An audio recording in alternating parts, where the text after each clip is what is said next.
Selamat malam. Kali ini kita akan membahas atau belajar bersama mengenai sistem operasi Linux. Jadi di sini karena CentOS sudah mati, jadi satu-satunya pilihan yang mungkin bisa Anda gunakan hanya Debian atau Ubuntu. Ya kan CentOS sudah mati.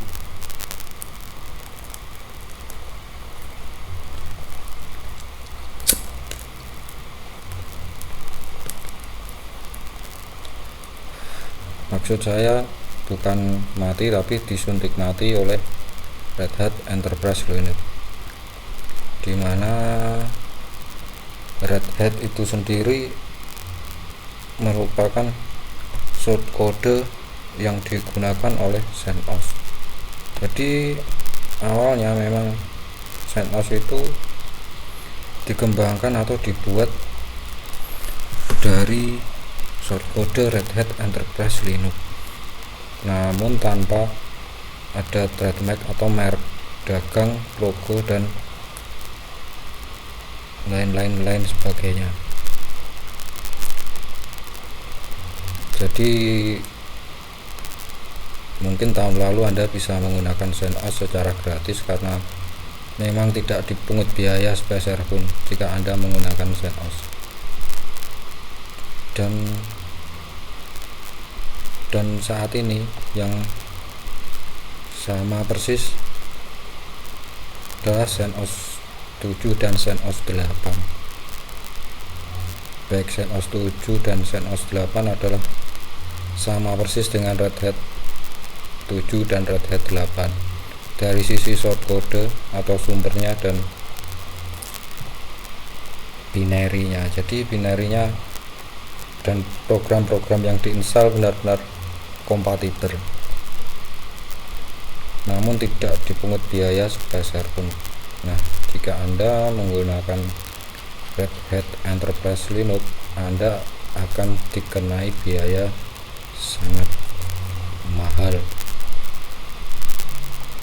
ya untuk mendapatkan dukungan mereka. Coba kita lihat skema pricingnya. Red Hat pricing.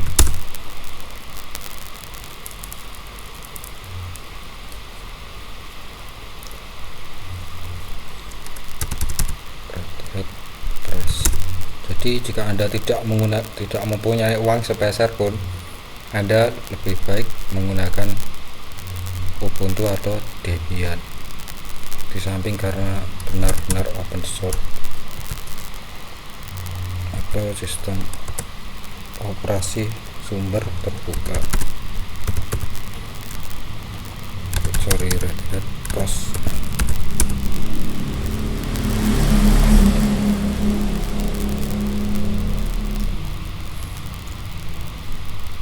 Ya, ini lihat, it's subscription type, self support, per tahun $349 atau sekitar 4.500.000. Nah, kalau dukungan standar sekitar $800 atau sekira mungkin 10 juta lebih. Kalau premium $1.299 atau hampir 15 juta. Kalau tidak percaya bisa lihat kalkulator USD atau IDR.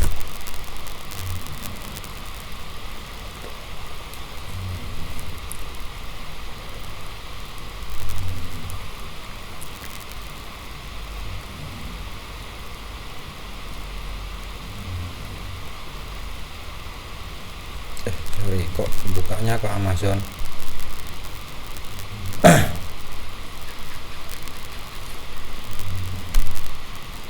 USD atau IDR.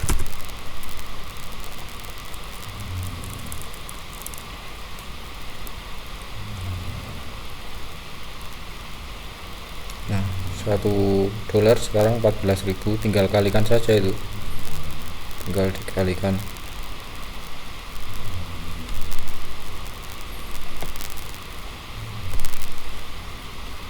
Kalau Red Hat mereka sangat ketat dalam hal hak cipta atau merek.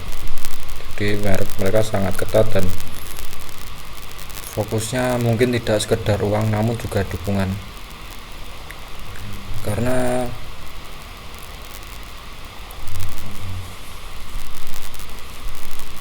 dari sisi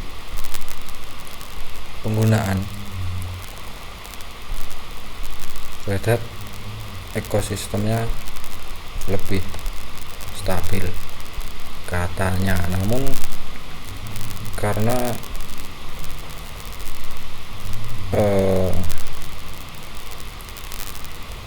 berdasarkan pengalaman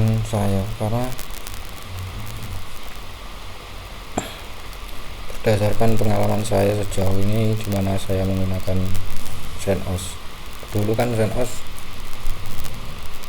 sumber kodenya benar-benar compatible dengan Red Hat, jadi dari sisi kemudahan dan maintenance atau pembaruan sistem dan part security-nya lebih stabil CentOS saat itu. Juga rilisnya tidak terlalu pendek. Maksud saya tidak terlalu pendek di sini adalah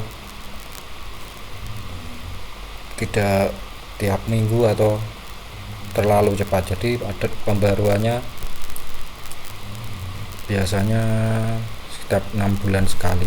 Jadi untuk pembaruan seperti itu. Berbeda dengan Ubuntu. Kalau Ubuntu mungkin misal ada kerentanan dalam sisi software itu mereka langsung memperbarui, jadi langsung diperbarui. Nah, kalau Red Hat dan CentOS berbeda, mereka mungkin siklusnya lebih panjang, jadi 6 bulan sekali atau mungkin 3 bulan, dan membuat sistemnya jauh lebih stabil. Dan untuk testing atau pengembangan mereka menggunakan Fedora. Jadi Fedora untuk digunakan Red Hat untuk ajang uji coba, kurang lebih seperti itu. Nah, kalau Debian ini beda lagi. Kalau dari sudut pandang saya, dari perspektif saya, dia jauh lebih stabil dibandingkan Ubuntu. Itu jika Anda menggunakan untuk lingkungan server produksi. Jadi katakanlah saat ini opsi CentOS, karena CentOS sudah dihentikan, jadi mungkin Anda bisa memilih Debian atau Ubuntu. Namun untuk kontrol panel tertentu seperti cPanel WHM atau Plex, maksud saya untuk cPanel WHM. Kalau cPanel WHM mungkin Anda harus menunggu Alma Linux atau Rocky Linux atau mungkin Cloud Linux, namun Anda harus mengeluarkan biaya untuk menyewa Cloud Linux. Kan Cloud Linux ada biayanya bro di sini. Cloud Linux OS.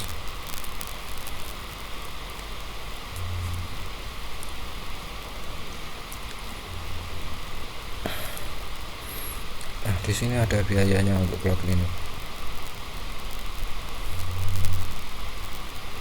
Kalau dulu tidak salah sekitar 15 US dollar per bulan. Namun ini hanya cocok digunakan kalau Anda misalnya mau jualan hosting atau dan lain sebagainya. Jadi untuk jualan hosting, Cloud Linux lebih disarankan dibandingkan menggunakan CentOS. Jadi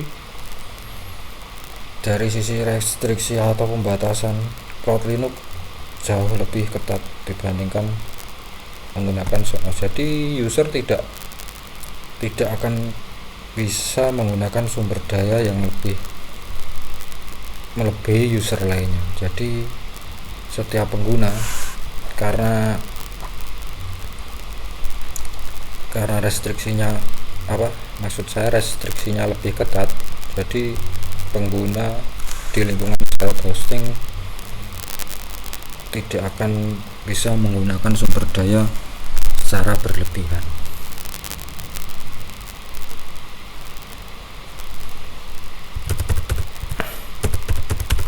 Karena ada jadi dibatasi kerangka KGFS atau lain-lainnya, Cloud Linux Bridging.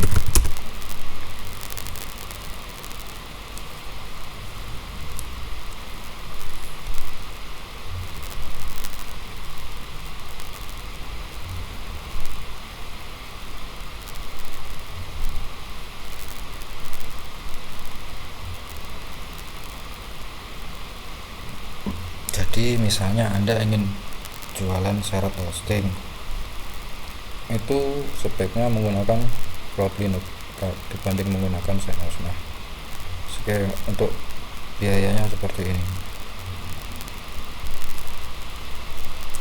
Bulanan 14 US dollar, satu lisensi per server.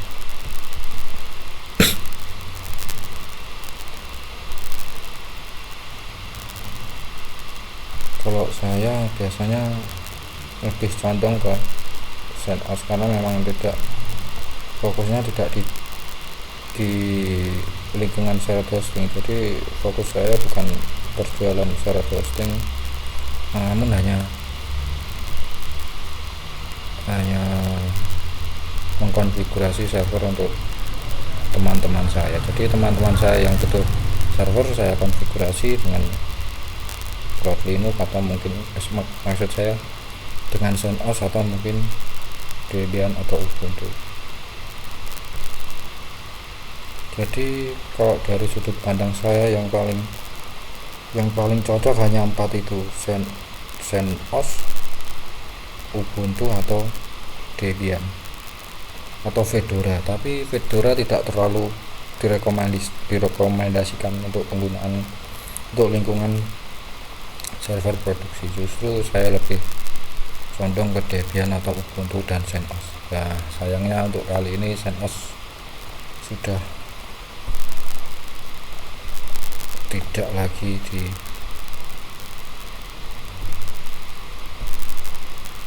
rilis ke publik dan hanya ada CentOS Stream, dan Stream itu pun diposisikan di tengah-tengah antara Fedora dan Red Hat. Jadi mungkin untuk lingkungan, dan menurut banyak pakar memang untuk lingkungan server produksi tidak terlalu direkomendasikan untuk saat ini dan beberapa tahun ke depan.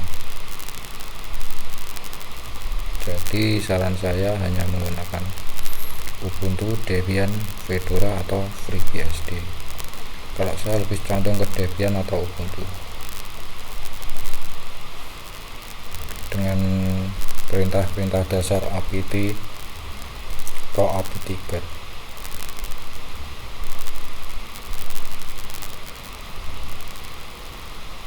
Dan dari sisi market share atau pangsa pasarnya, Ubuntu memang lebih unggul dari Debian dan juga dari Red Hat. Dari sisi pengguna lebih banyak Ubuntu, baik pemula maupun pengguna tingkat atas. Seperti kita lihat di sini ada sekitar 339.307 pengguna. Karena memang maklum Debian ini basisnya dari Ubuntu dan benar-benar open source dan gratis untuk digunakan.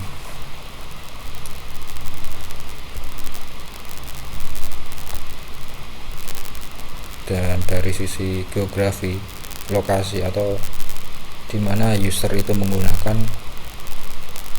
nah di sini kita lihat Ubuntu memimpin pangsa pasar di banyak negara termasuk Amerika Serikat, Rusia, Italia, Inggris, dan 143 negara lainnya. Sedangkan Debian unggul di beberapa negara seperti Jerman, Prancis, Republik Ceko, Polandia, dan 16 negara lainnya. Dari sisi kemudahan misalnya interface atau grafiknya, graphical user interface, Ubuntu lebih nyaman, lebih ramah pengguna karena kemudahan. Dan dari sisi interface-nya dan dari paket-paket maksud saya semenjak instalasi awal sudah include dengan paket-paket di dalamnya, jadi pengguna tidak perlu direpotkan untuk menginstal software secara manual atau lain-lain sebagainya. Beda misal kalau Anda menggunakan Debian. Jadi kalau menggunakan Debian, Anda harus menginstal software terlebih dahulu, persis jika Anda menggunakan CentOS. Dan Debian pilihan lingkungan desktopnya lebih banyak. Kalau Ubuntu dia defaultnya menggunakan Genome, Debian Desktop Environment.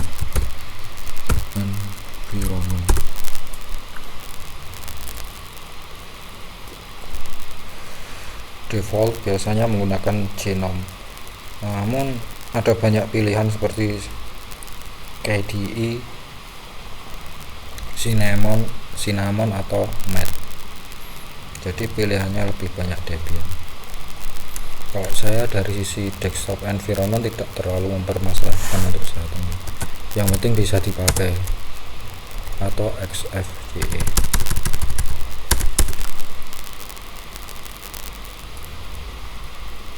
Pilihannya banyak kalau Debian, cuman mungkin untuk pengguna pemula atau awal mungkin akan kesulitan karena perlu menginstal banyak aplikasi atau software default secara manual, dan Anda harus mencari itu secara mandiri.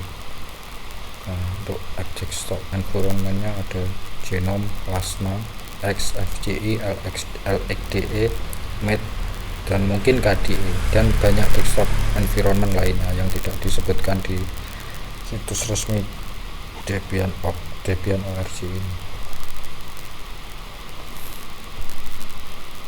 Kalau dengan Red Hat justru pangsa pasarnya lebih kecil dan jarang sekali yang menggunakan. Mungkin untuk pengguna awal mungkin Anda akan kesulitan jika menggunakan Red Hat atau CentOS karena mereka perintah-perintah dasarnya berbasis RPM dan sangat sulit. Mungkin kalau saya dulu belajarnya sulit sekali, dan jauh lebih mudah Debian atau Ubuntu karena berbeda dari sisi kode binari dan sumber kode lainnya. Dan mereka perintah dasarnya bisa yum atau DNF.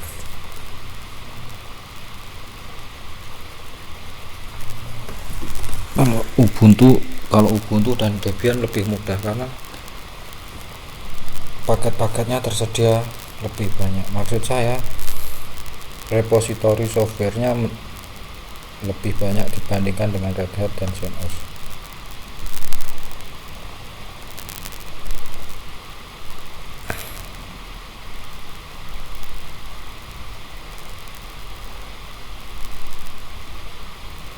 Dari sudut pandang saya sebenarnya lebih condong ke CentOS karena dari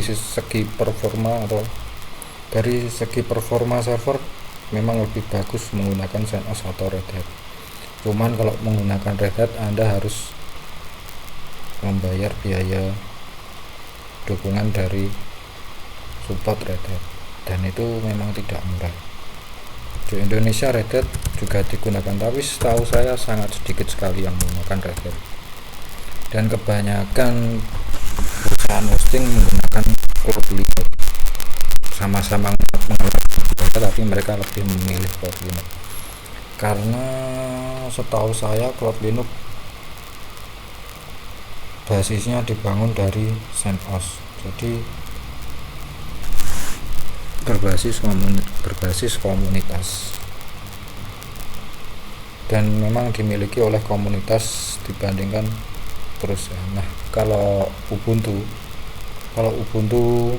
dia didukung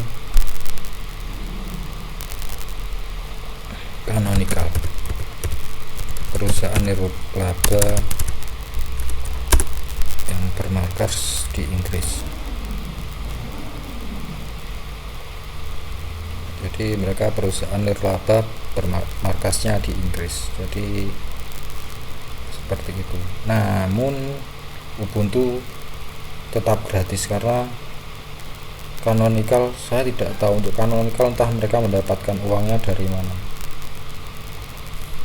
mungkin dari sisi dukungan atau perangkat lainnya. Jadi untuk Ubuntu mungkin Canonical memberikan secara cuma-cuma, namun ada dari sisi produk lainnya yang mungkin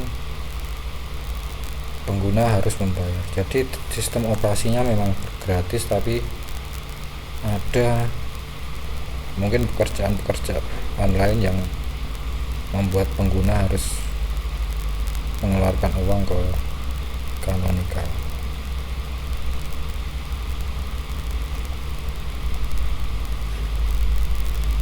Jadi memang aneh, namun memang seperti ini di dunia teknologi open source, memang seperti ini. Jadi hal-hal memang tampak gratis. Jadi namun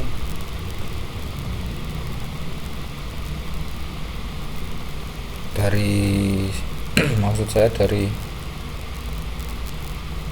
kebanyakan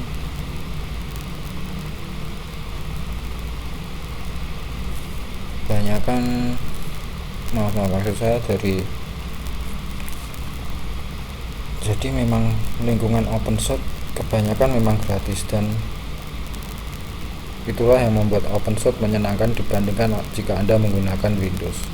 Di Windows mungkin Anda harus langsung disuruh mengeluarkan biaya sekian dolar atau sekian ratus ribu rupiah untuk menggunakan Windows. Namun di Linux atau di lingkungan open source tidak seperti itu, dan sangat jauh berbeda. Jadi di open source Anda akan mendapatkan sumber kode terbuka, di mana Anda dapat mengedit atau menggunakan atau memodifikasi sesuka Anda, dan itu tidak dipungut biaya sepeser pun. Dan itulah enaknya open source. Namun mungkin orang di luar lingkungan open source akan bertanya-tanya, mereka lalu dapat uangnya dari mana, kan gratis. Nah, mungkin dari segi jasa atau pembuatan aplikasi, seperti misal Anda menerbitkan aplikasi di GitHub atau membuat video di YouTube. Nah, seperti memasang jebakan atau trap, jadi orang akan terkejut di sana. Jadi Anda memasang jebakan, ternyata orang ini memiliki skill dan lain sebagainya. Berbeda mungkin di Windows, mungkin Anda akan kesulitan jika Windows, karena kebanyakan software di Windows harus mengeluarkan biaya, dan itu yang membuat pengguna merasa tidak nyaman. Kalau Linux mungkin seperti orang yang tidak butuh uang, karena memang gaya hidup open source memang seperti itu. Jadi misal untuk pembuatan aplikasi, jasa pembuatan aplikasi Android kan juga basisnya dari Linux. Nah, di sini kita sudah bisa lihat, karena ini soal skill, soal kemahiran seseorang, jadi untuk mendapatkan uang mungkin akan lebih mudah.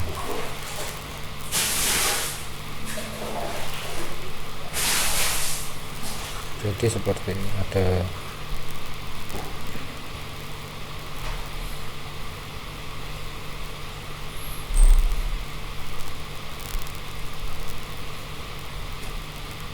kita coba buka strip job. Sorry bahasa saya agak belepotan karena setengah ngantuk.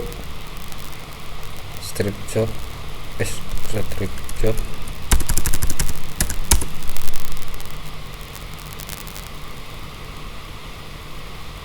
Nah, job strip maksud saya, sorry. Indonesia saya coba lihat Indonesia, jobnya di Indonesia.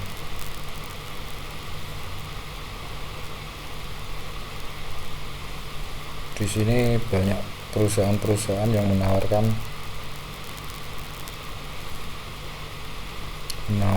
pekerjaan, tinggal cari kata kuncinya saja, misal komputer teknologi informasi.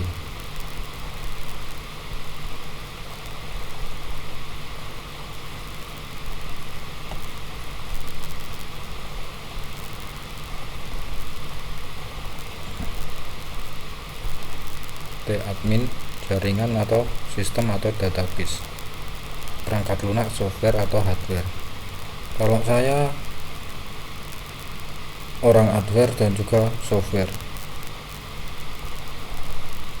Di sini bisa dilihat. Namun umumnya full time dan rentang harganya, maksud saya rentang gajinya lumayan banyak. Tangerang 8 juta, biasanya rata-rata di atas 5 juta untuk gajinya.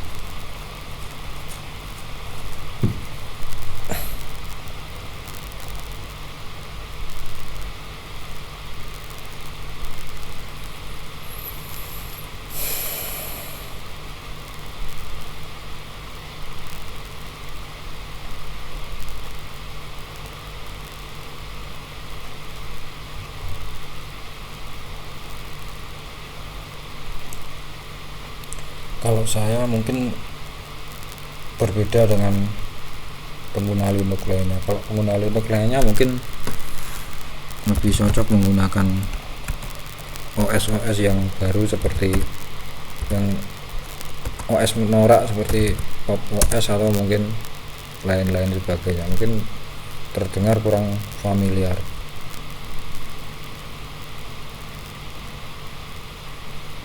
Kalau Arch Linux saya belum pernah mencoba sekalipun.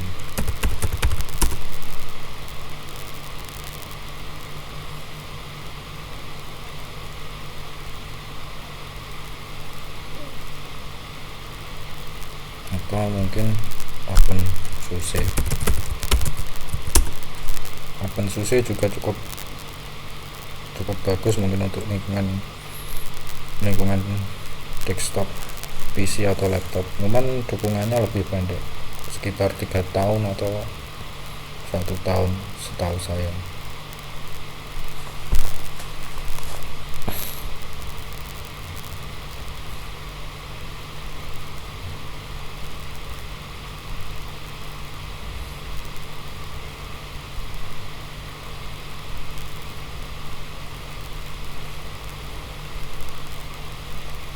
Oke, sekian videonya. Mungkin untuk selanjutnya bisa kita pelajari bersama di tutorial berikutnya. Terima kasih dan selamat malam.